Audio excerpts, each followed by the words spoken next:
पंकजा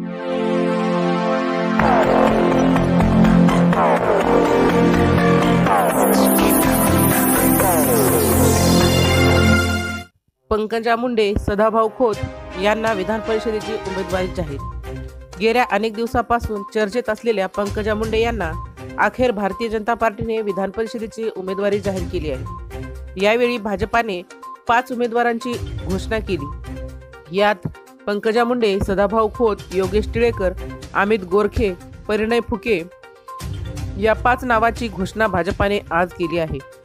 मागील काही दिवसापासून पंकजा मुंडे यांना राज्यसभेवर पुन्हा वर्णी लागेल अशी कार्यकर्त्यांना अपेक्षा होती, परंतु नुकत्याच झालेल्या बीड लोकसभा निवडणुकीत त्यांचा पराभव झाला असल्यामुळे त्यांचे पुनर्वसन करण्यासाठी भाजपाने त्यांना विधान परिषदेची उमेदवारी दिली आहे, अशी भावना कार्यकर्त्यांनी व्यक्त केली जात आहे।